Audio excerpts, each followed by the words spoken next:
Assalamualaikum warahmatullahi wabarakatuh. Perkenalkan, nama saya Arzita Galuh Alfiansyah dari 2 BKIB. Pada kesempatan kali ini, saya akan sedikit memaparkan mengenai kodifikasi hadis. Materi-materinya terdiri dari pengertian kodifikasi hadis, hadis-hadis Rasulullah Shallallahu Alaihi Wasallam tentang penulisan hadis pada masa Rasulullah, pada masa sahabat, pada masa tabi'in, dan yang terakhir jasa Umar bin Abdul Aziz terhadap as-sunnah. Nah, yang pertama adalah kodifikasi hadis. Dalam bahasa Arab dikenal dengan istilah tadwin, yang merupakan bentuk masdar dari dawana yudawinu tadwinan, yang berarti pembukuan. Pembukuan adalah mengumpulkan sesuatu yang tertulis dari lembaran-lembaran dan hafalan-hafalan yang terdapat di dalam dada, kemudian menyusunnya hingga menjadi satu kitab.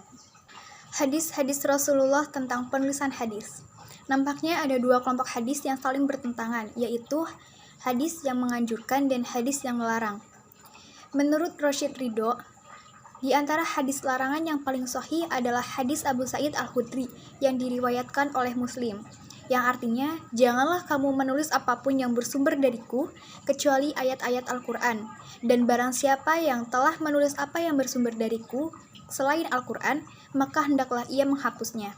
Hadis riwayat Muslim. Sedangkan yang paling sahih dari hadis-hadis yang membolehkan penulisan hadis adalah hadis riwayat Bukhari dan Muslim dari Abu Hurairah, yang artinya, tulislah hadis untuk Abi Syah. Penulisan hadis pada masa Rasulullah Shallallahu Alaihi Wasallam. Pada masa itu, penulisan hadis tidak umum dilakukan karena adanya larangan dari Rasul untuk menulis hadis. Namun, larangan itu tidak mutlak, karena ada juga hadis yang menganjurkan, membolehkan menulis hadis. Rasul melarang penulisan hadis karena dua faktor. Faktor pertama adalah Rasul khawatir antara ayat-ayat Al-Quran dan hadis akan tercampur. Dan faktor yang kedua adalah para sahabat yang waktu itu bisa baca dan tulis sangatlah sedikit. Dan mereka yang sangat sedikit itu diharapkan memfokuskan pada penulisan ayat-ayat Al-Quran. Penulisan hadis pada masa sahabat. Pengertian sahabat menurut istilah ilmu hadis yang disepakati oleh mayoritas ulama hadis adalah orang beragama Islam yang bergaul atau melihat Nabi dan meninggal dalam keadaan beragama Islam.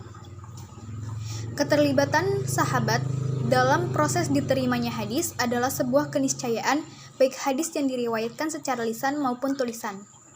Pada masa ini, perhatian para sahabat masih terfokus pada pemeliharaan dan penyebaran Al-Quran, maka periwayatan hadis belum begitu berkembang, dan masih ada pembatasan dalam periwayatan. Oleh karena itu, para ulama menganggap masa ini sebagai masa pembatasan periwayatan. Penulisan hadis pada masa tabi'in.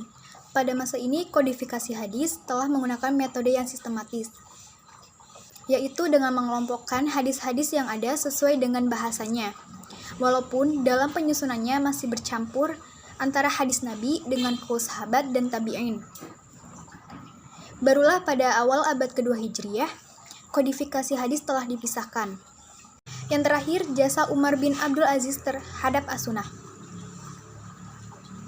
Ketika Khalifah Umar bin Abdul Aziz menjabat sebagai khalifah pada tahun 99 Hijriah, beliau memerintahkan para ulama hadis untuk mencari hadis Nabi. Beliau sadar dan waspada bahwa para perawi yang mengumpulkan hadis dalam ingatannya semakin sedikit jumlahnya karena meninggal dunia. Beliau khawatir apabila tidak segera dikumpulkan dan dibukukan dalam buku-buku hadis dari para perawinya, mungkin hadis-hadis itu akan lenyap. Maka tergeraklah dalam hatinya untuk mengumpulkan hadis-hadis Nabi dari para penghafal. Pada tahun 100 Hijriah, Khalifah Umar bin Abdul Aziz memerintahkan kepada Gubernur Madinah, Abu Bakar bin Muhammad bin Amr bin Has, agar membukukan hadis-hadis Nabi yang terdapat pada para penghafal.